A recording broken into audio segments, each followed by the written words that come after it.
좋습니다. 반갑습니다. 제가 한번 여러분한테 인사할게요. 오늘도 간밭대. 그냥 간밭대가 되겠습니까? 막연히 뭔가 잘 될 거라고 생각하지만 사실 그렇지 않잖아요. 네. 그래서 하나님의 사랑으로 간밭대.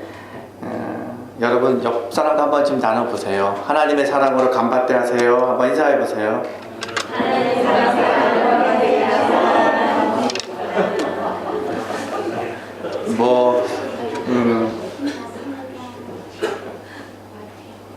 이렇게 잘 되기를 바라는 마음으로 서로를 축복하지만 우리 마음 한편에는 또 그런 마음이 없잖아요. 왜 그럴까요? 왠지 불안하고 뭔가 좀 잘못될 것 같다는 생각들도 있고 또 마음 한쪽에는 뭔가 좀 잘 될 것 같기도 하고 이렇게 왔다 갔다 하잖아요. 여러분만 그런 게 아니라 저도 그래요. 이저리 왔다 갔다 해요.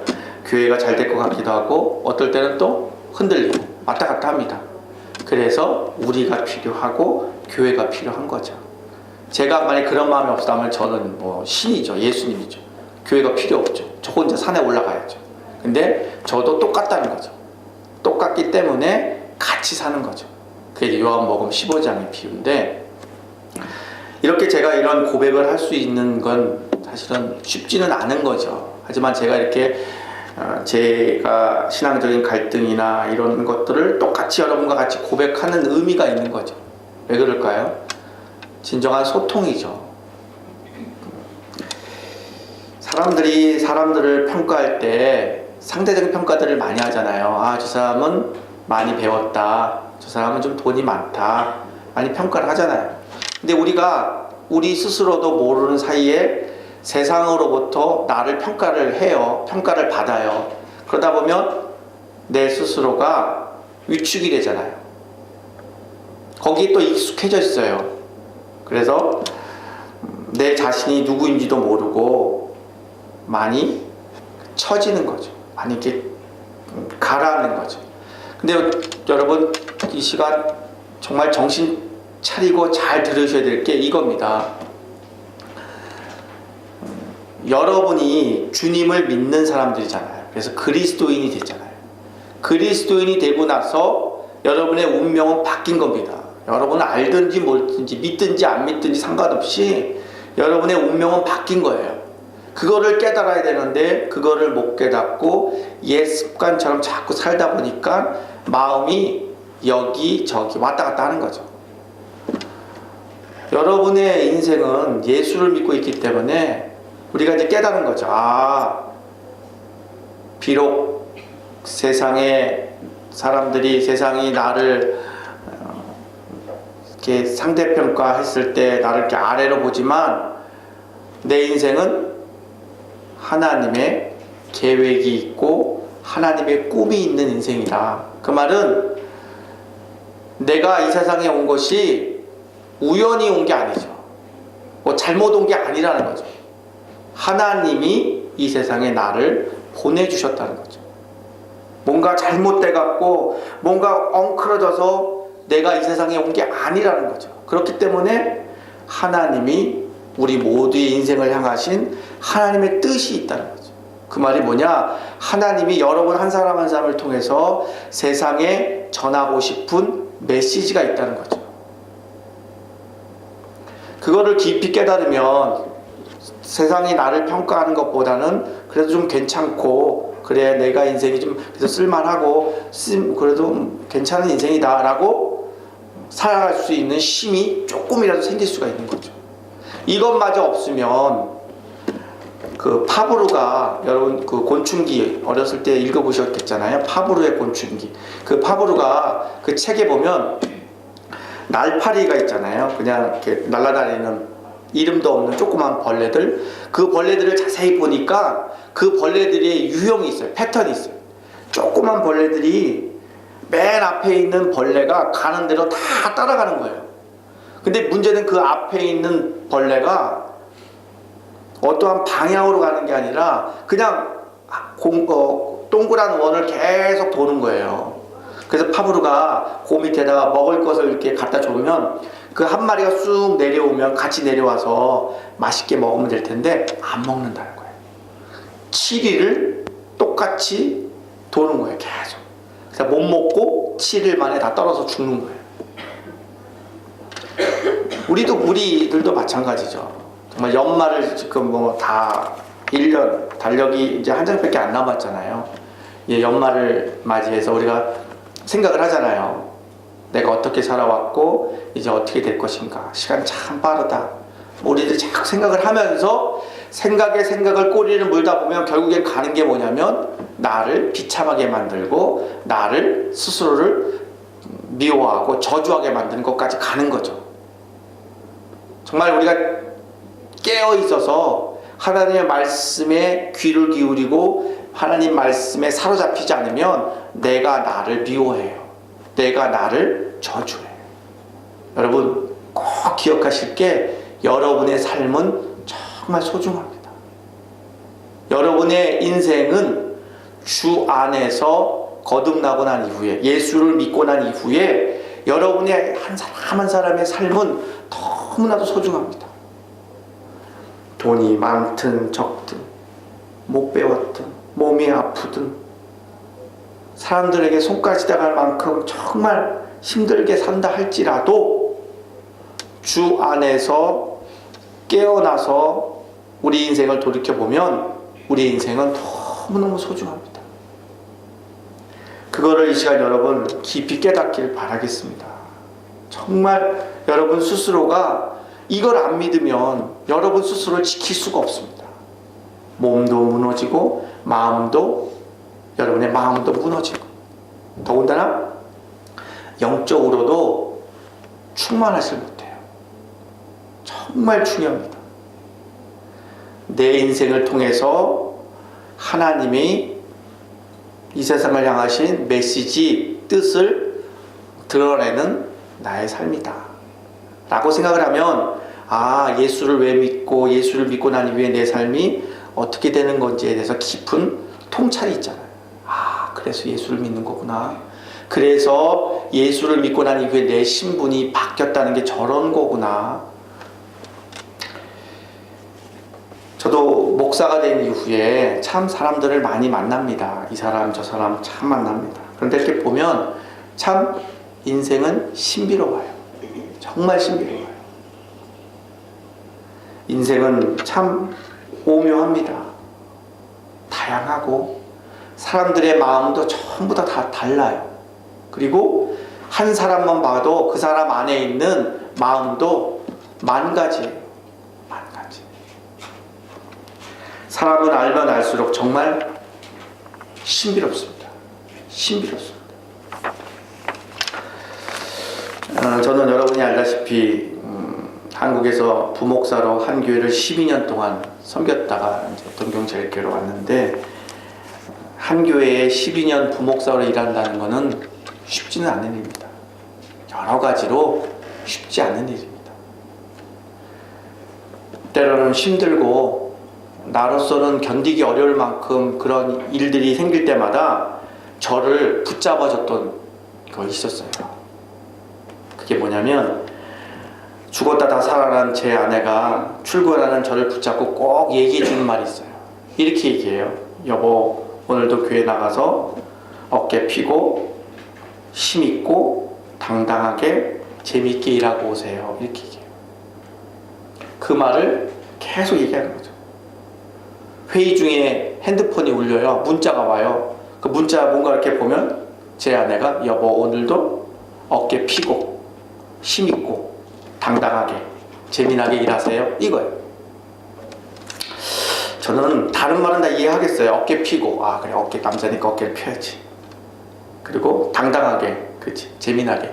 저는 워낙 교회 일을 재미나게 일하기 때문에 그건 수긍이 됐어요. 근데 걸리는 말이 있었어요. 힘있게. 힘있게 일하는 게 뭘까? 저는 동부제일교회 있을 때 몇 가지 재미있는 경험 중에 하나가 힘있게 일하는 거에 대한 오해로 인해서 전 찬송가 정말 크게 불렀습니다. 힘있게 군가처럼 힘있게 불렀습니다. 오직했으면 방송실에서 겪어 먹었습니다. 너무 크게 하지 말라고. 스피커가 찢어질 정도로 힘있게 했습니다.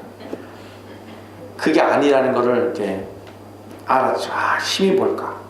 또 제가 이래봐도 인천 제1교회 기도원파 아니었습니까? 제가 일찍이 고등학교 때부터 성령의 은사를 체험한 사람이라서 그렇지, 불을 받으면 돼. 성령의 불이야. 성령의 불을 받으면 나도 권능이 있어갖고 힘 있게 될 거야 하고 생각을 하고 또 한동안 거기 전력을 다했죠. 저나 여러분이 알다시피 그게 아니잖아요.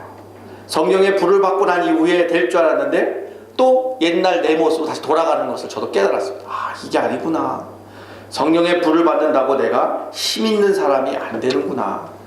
예수 믿는 사람들이 힘있게 사는 게 도대체 거기서 말하는 힘이 뭘까? 오랜 세월 동안 고민하고 많이 성경을 보았습니다.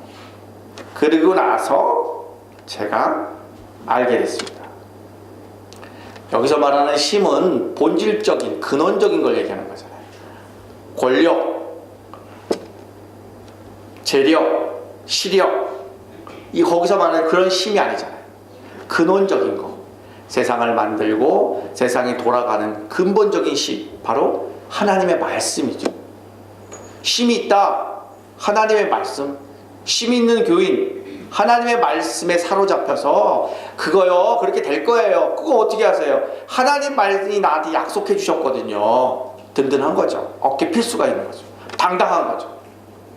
힘 있는 교회. 아이고, IMF 터져갖고 교회가 어렵고 교회가 빚지고 이자 내기 어렵고, 아니에요. 다 그것도 감사할 일이고 나중에 되면 이렇게 될 거예요. 하나님의 말씀에 사로잡히고 하나님의 약속을 믿고 당당히 가는 교회는 앞으로 어떻게 될 건 걸 아는 거죠. 그게 힘이 있는 교회. 그걸 제가 깊이 깨달은 거예요. 아, 성령의 불을 받는다고 내가 슈퍼맨이 되거나 뭔가 힘 있는 사람이 되는 게 아니고, 하루하루 하나님의 말씀대로 살다 보면 하나님이 내게 약속해 주신 것이 이루어지는 거구나, 하나씩 하나씩 경험하다 보니까 제가 당당해지기 시작한 거죠. 그리고 정말 제가 마음도 영도 강해진 거죠. 강단이 있는 거죠. 그래서 제가 이제 은혜가 뻗쳐갖고 동부제일교회에서 한동안 제가 또 이런 설교를 했습니다. 힘 있는 교회, 힘 있는 성도, 이런 설교를 막 했습니다. 그럼 막 똑같이 힘은 뭐 force, 파워가 있는데 보이는 힘은 그거는 아니고 안 보이는 진짜의 힘이 있습니다. 막 설교를 했죠. 그런데 어느 날 저희 교구에 어떤 권사님이 저한테 찾아왔습니다. 그리고 저한테 이렇게 얘기합니다. 목사님, 저 다음 주부터 교회 안 나옵니다. 목사들은 이런 얘기하면 제가 완전히 천지 개벽 소리가 나서 깜짝 놀랐습니다. 권사님, 제가 뭘 잘못했나요? 그분의 대답은 이겁니다. 목사님, 어저께 수요일날 설교하셨을 때 힘 있는 교회 된다고 그랬는데, 그럼 우리 교회는 변호사, 검사, 의사, 사장님만 나오라는 얘기인가요? 그러면 저는 교회 못 나오는 건가요? 라고 물어봤어요. 제가 아이고, 제가 말하는 힘은 그게 아닌데 이분이 오해를 하고 있구나. 여러분은 예수를 믿는 사람들입니다. 예수를 믿으면 허약한 체질이 아니고 마음도 세파에 휩쓸리질 않습니다. 힘이 있다는 것은 강단이 있다는 거죠. 세상 사람들이 큰일 났어요, 목사님 큰일 났어요, 이러면 그 말에 속아서 우왕좌왕 안 하는 거죠. 권사님, 잠깐 와보세요. 예수 믿는 사람이 큰일이 어디 있어요? 큰일 없어요 라고 자신있게 얘기할 수 있는 강단입니다. 아니, 나이가 몇 살도 안 되는 젊은 목사가 그렇게 세상을 함부로 얘기하면 돼요? 큰 거 다쳐봐야 되겠구만, 이런 소리 들어도 아니에요. 예수 믿는 사람은 큰일 없어요 라고 얘기할 수 있는 힘이 바로 그게 진짜 힘인 거죠. 제가 교구에 한국에 있을 때 교구에 어떤 권사님이 병원에 갔는데, 송도병원에 갔는데 병원의 의사가 그렇게 얘기했대요. 일주일 후에 오시고 자식들이랑 같이 오세요, 이런 얘기를 했다고 그래요. 그럼 다 뻔하잖아요. 그래서 제가 권사님한테 이렇게 얘기했습니다. 권사님, 나이는 제가 권사님보다 훨씬 아래지만 제가 하나님의 말씀을 전할게요. 정신 차리고 똑바로 들어보세요. 사람은 병 때문에 죽지 않습니다. 하나님이 불러줘야 갑니다.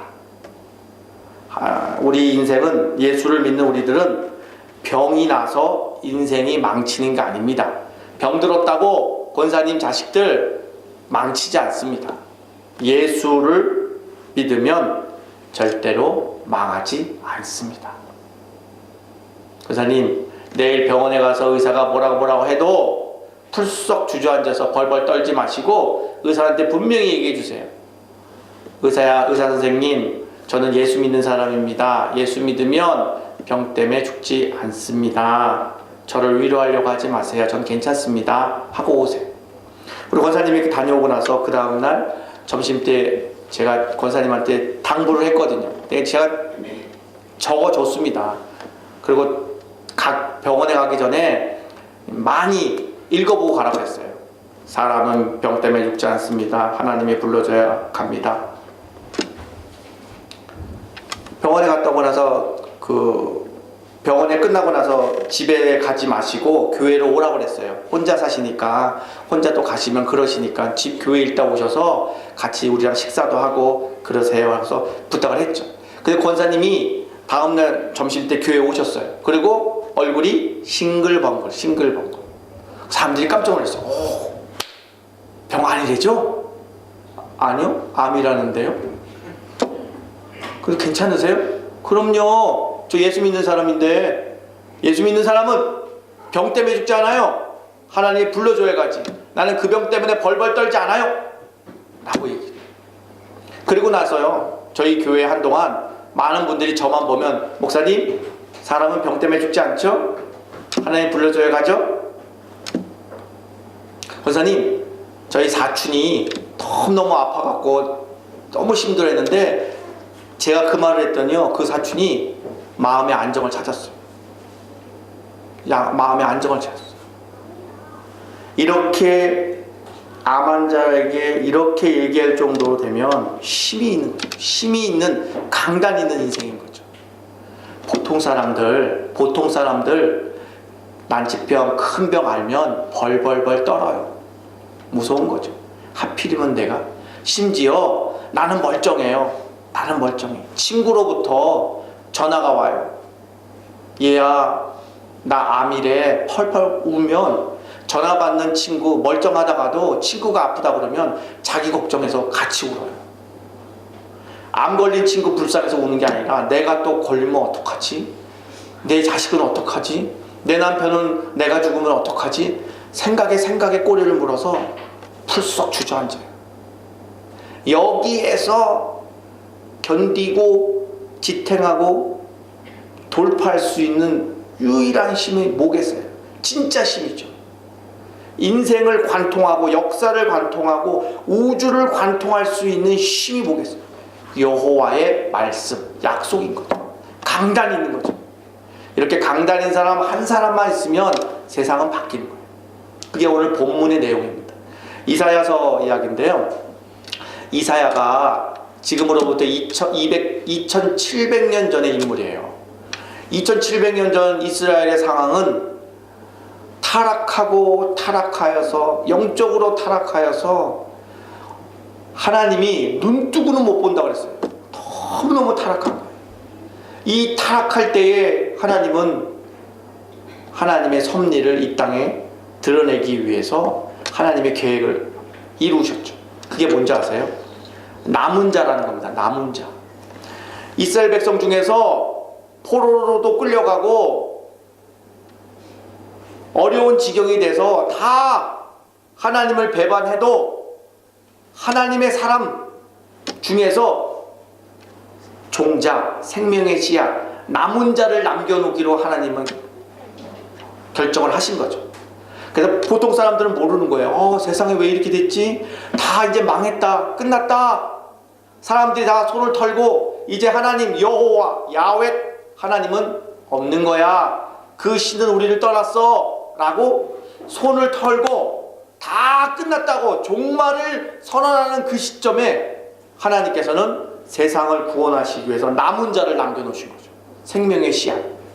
그 남은 자가 남아있어서 그 남은 자를 통하여서 아기 예수가 이 땅에 오신 겁니다. 그러니까 어마어마한 계획이 있는 거죠. 2700년 전에. 그때에 깜깜하고 어둡고 모든 사람들이 하나님의 이름을 모욕하는 그 어두운 시기에 하나님께서는 하나님의 사람이 딱 한 사람 필요했었어요.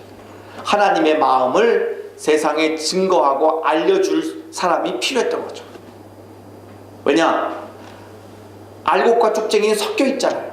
생명의 씨앗들, 남은 자들에게 복음을 전달할 수 있는 사람이 필요했던 거예요.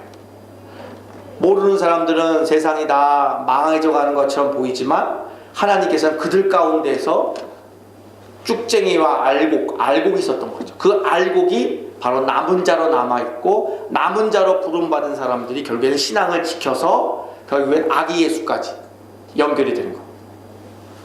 그때에 오늘 이사야를 하나님께서 쓰시는데 사실 그렇지 않습니까? 많은 대다수의 사람들이 타락하여서 여호와 하나님께 예배를 안 드리고 우상에게 절하고 자기들의 만족과 자기들의 자극적인 쾌락에 재미를 붙여서 살아가는 사람들에게 하나님의 말씀을 전한다는 것은 어려운 겁니다. 대세를 거슬러 올라가는 거죠. 아무도 나서지를 않는 거죠. 그때에 하나님의 사람 이사야가 뭔지 모르지만 힘을 받습니다. 하나님의 놀라운 힘을 받아서 그 시대에 하늘의 소리를 들려주죠. 오늘 우리 상황도 마찬가지죠. 일본에서 신앙생활 한다는 건 쉽지는 않죠. 그렇지만 우리도 힘 있는 성도, 힘 있는 교회가 될 수 있는 힘을 받을 수가 있다는 거죠. 오늘 본문을 통해서 어떻게 하면 힘을 받을까? 8절 그때 내게 이르되 내가 여기 있나이다 이렇게 말씀하시죠.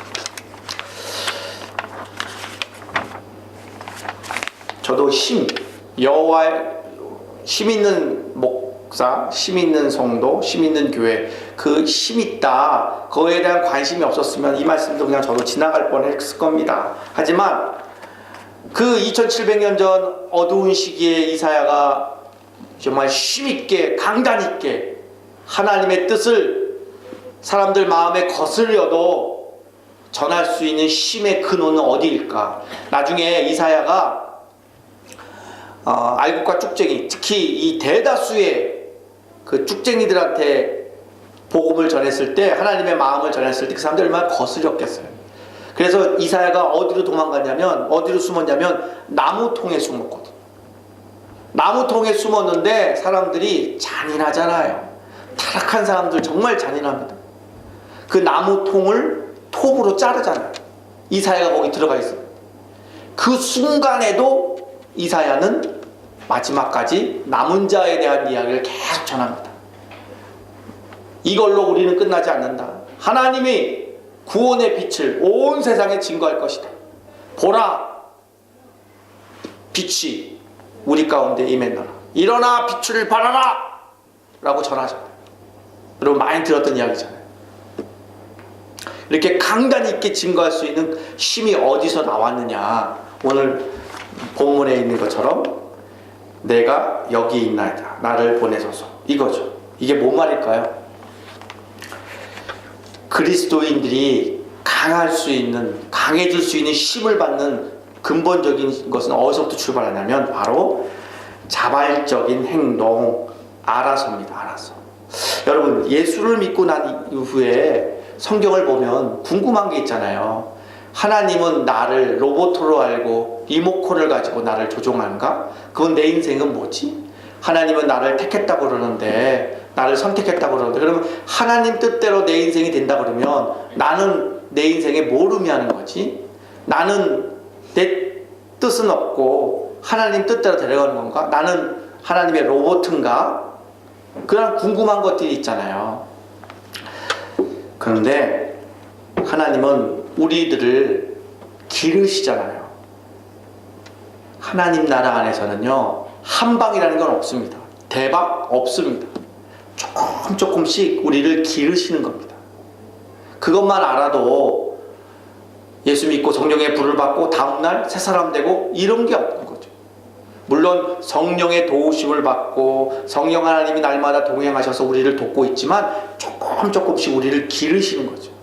그런데 하나님께서는 하나님의 힘 있는 사람이 될 수 있는 출발점, 그건 바로 알아서입니다. 알아서. 누구든지 하나님께서는 억지로 하지 않는다는 거죠.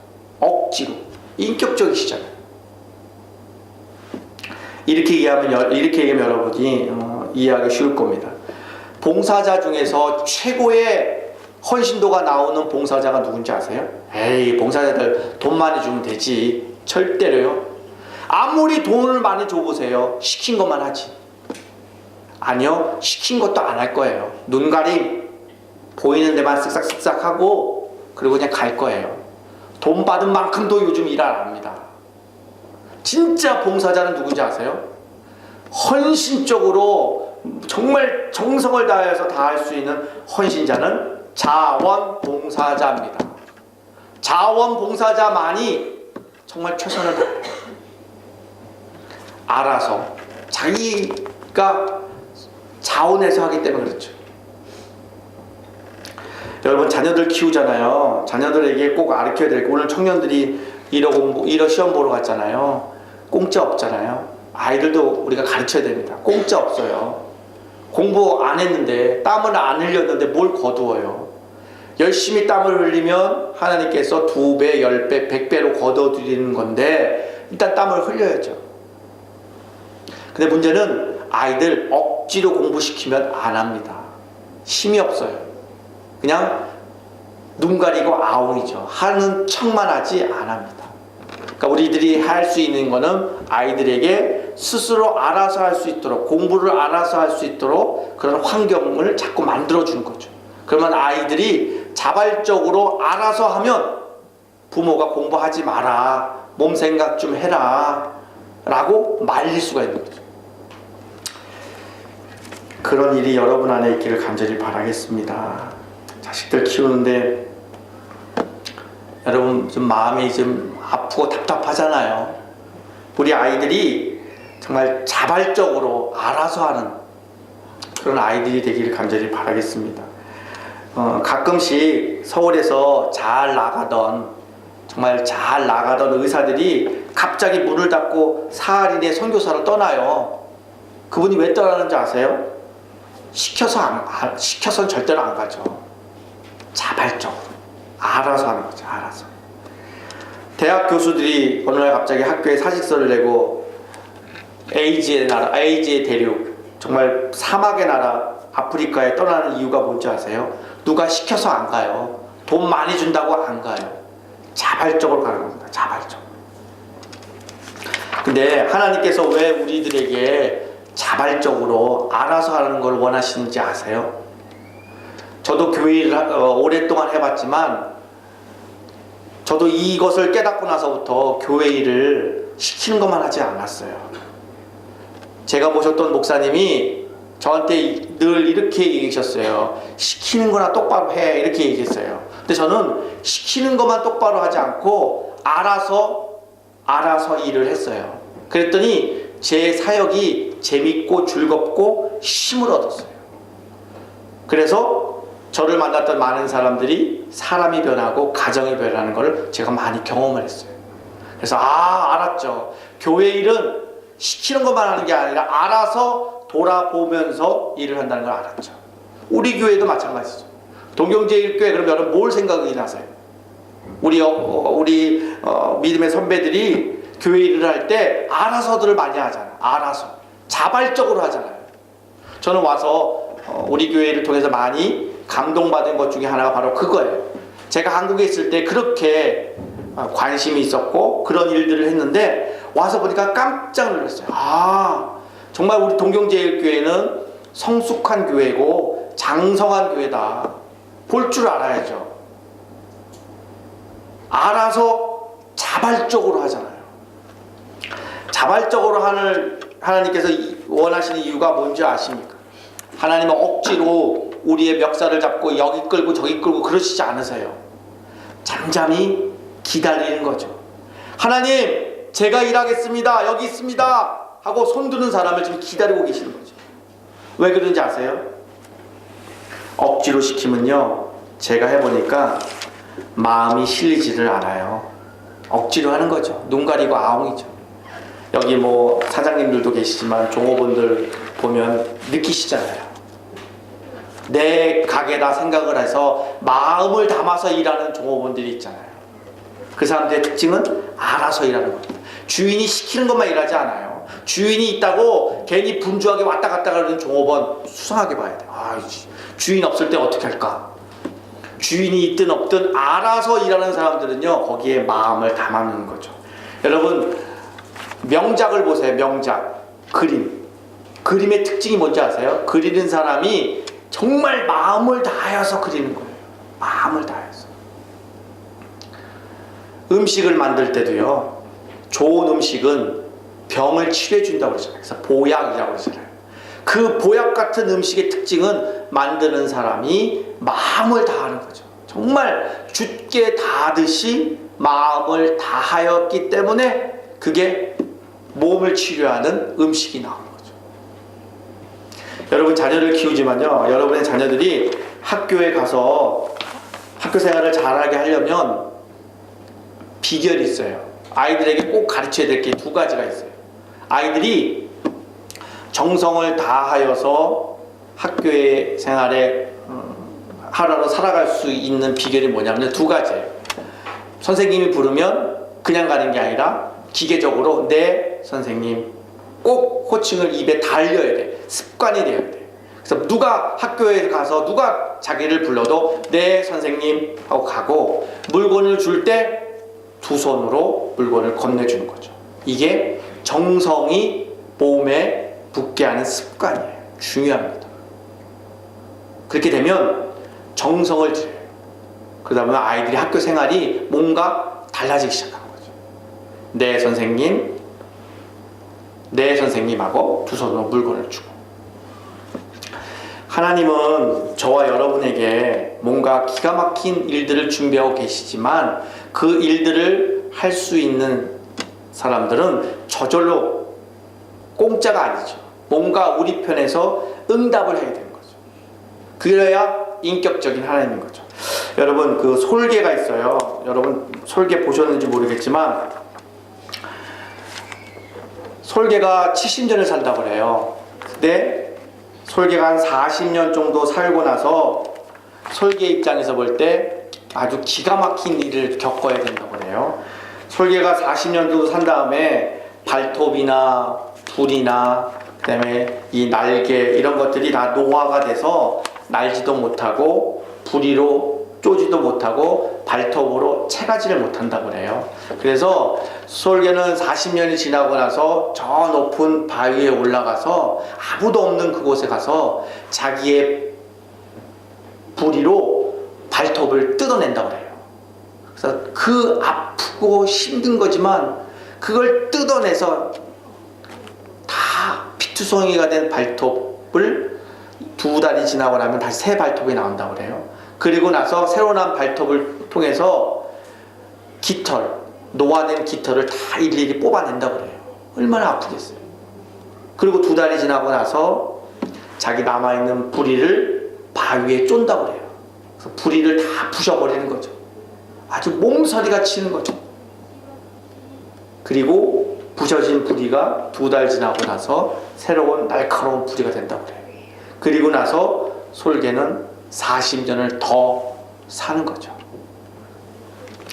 저와 여러분도 마찬가지예요. 예수를 믿고 하나님의 말씀을 듣고 있지만 어느덧 우리들은 머리만 크고 하나님 말씀대로 살지 않는 우리들을 되돌아보게 됩니다. 오늘부터 대강절이 시작이 돼요. 아기 예수가 오신 그 성탄의 의미를 기다리는 4주간의 우리가 시간들을 보냅니다. 정말 예수를 믿고 나서 힘있게 강단있게 딱 한 사람만 살아주면 이사야처럼 세상이 바뀌는 거죠. 여러분 한 사람 때문에 여러분의 가정이나 가문이 바뀌는 거예요. 여러분의 자녀도 여러분이 강단있게 신앙인으로 거듭나면 여러분의 자녀들도 변화가 되는 거죠. 자녀들이 변하는 게 아니라 여러분이 변하면 자녀들이 변해요. 여러분 자녀들이 사람들이 세상이 여러분의 자녀들을 손가락질하고 저 정도밖에 안 되냐 라고 손가락질해서 상대평가로 인해서 주눅든 여러분의 자녀들을 어떻게 구하시겠어요? 얼리고 비유 맞춘다고 자녀들이 되겠습니까? 안 되죠. 하늘이 도와줘야 됩니다. 어떻게 해요?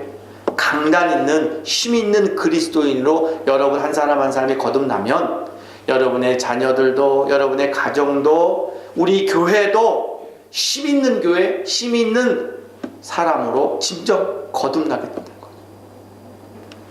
딱 한 사람만 있어도 세상 일로 인하여서 벌벌벌 떠는 사람들을 구할 수 있는 진정한 하나님의 사람이 될 수가 있는 거죠.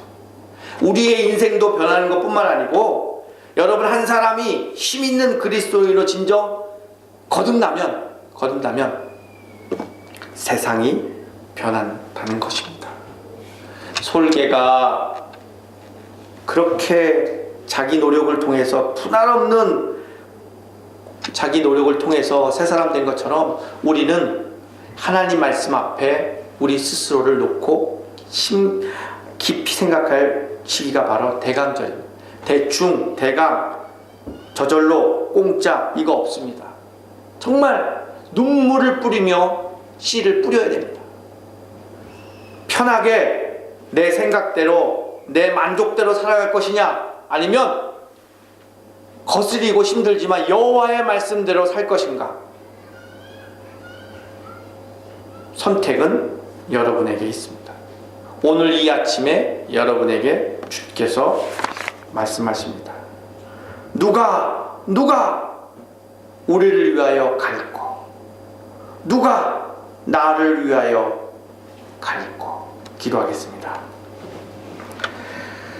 하나님 아버지, 날벌레도 아무 목적 없이 무턱대고 앞을 날아가는 이 세상의 조화들을 바라보면서 우리 인생들을 돌아봅니다. 이제는 우리가 의미 없고 무턱대고 열심히 살아가는 것이 아니라 주의 말씀대로 약속을 믿고 살아갈 수 있는 힘 있는 사람으로 진정 거듭날 수 있도록 은혜를 더하여 주시옵소서. 세상이 우리를 속일 수 없습니다. 세상에 속지 않습니다. 세상 말에 우리의 마음이 상처받거나 세상 사람들의 이야기로 인하여서 우리의 마음이 번민하지 않습니다. 오직 여호와의 말씀을 붙잡고 진정으로 거듭나 힘있는 그리스도인, 힘있는 남편, 힘있는 아내, 힘있는 부모로 진정 하루하루 살아갈 수 있도록 우리를 일으켜 세워 주시옵소서. 믿고 감사하며 예수님의 이름으로 기도드리옵나이다.